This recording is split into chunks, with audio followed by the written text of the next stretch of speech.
হরে কৃষ্ণ। আমার সকল সনাতনী ভাই বোনদের চরণে এবং সাধুগুরু বৈষ্ণবের চরণে কোটি প্রণাম। এই কথাটা শুধু সাধু সমাজের জন্য না, এই কথাটা সমস্ত লোকের জন্য এবং পরিবারের সবার জন্য এই কথাটা জানা জরুরি যে কে সেই লেবু, সে লেবুর গুণ কি, লেবুর স্বাদ কি, লেবুর চরিত্র কি, এটা জানতে হবে সর্বপ্রথম। লেবুর রং বাইরে দিয়ে সবুজ, খুব সুন্দর দেখতে, ভিতরে যখন আপনি জলটা বের করলেন দেখবেন টক টক লাগছে।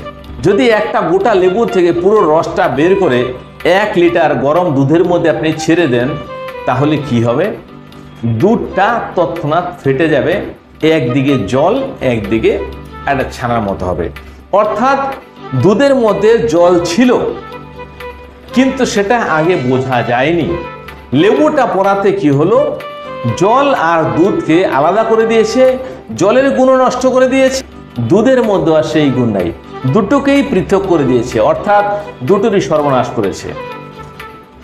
এমনও হতে পারে যে 1 লিটার দুধ আর 10 লিটার জল আপনি একত্র মিলিয়ে রাখছেন, দুধ বলছে না যে তোর কোনো গুণ নেই, তোর নাম কিন্তু আমার নামে হয়েছে, অর্থাৎ তুই জল কিন্তু লোকে তোকে ভাবছে যে তুই দুধ, তার রং তাকে দিয়ে দিয়েছে, কিন্তু তারপরেও তার এমন মিলেমিশে আছে যে বাইরের কাউকে বুঝতে দিচ্ছে না।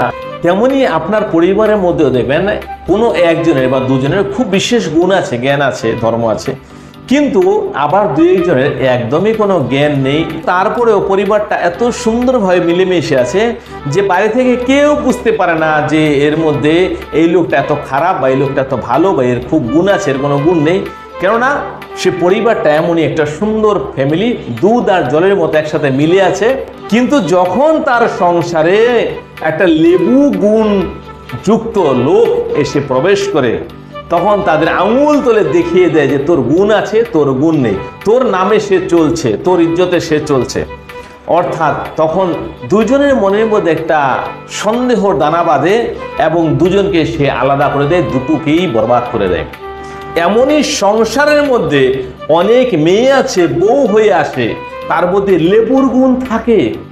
সে পরিবারের এতদিন যে মিলেমিশে ছিল, হয়তো ছেলেটার কোনো গুণ ছিল না, বাবা মায়ের গুণেই তার পরিচয় হয়েছিল, সেই গুণটাও বউটা দেখিয়ে দিল। এমনও হতে পারে তার বাবা বা মা কেউ ভালো না বা ভাই কেউ ভালো না, কিন্তু তারপরেও কাউকে কোনোদিন বুঝতে নেই, সংসার দিব্যি চলে যাচ্ছে।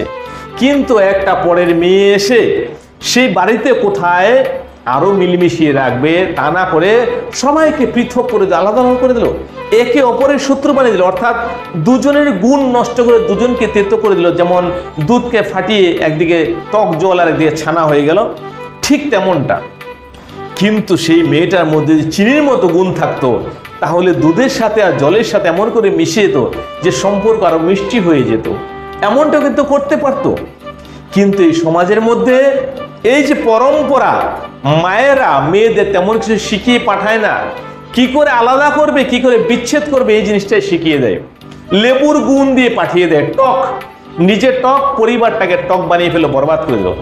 তো সেই জন্য বলছি, বিয়ে করানোর আগে বা বিয়ে দেওয়ার আগে খুব সাবধান হয়ে জেনে নিন যাকে ঘরে আনছেন সে কেমন চরিত্রে, তার পরিবার কেমন, সে কি ভাঙতে পছন্দ করে না গড়তে পছন্দ করে।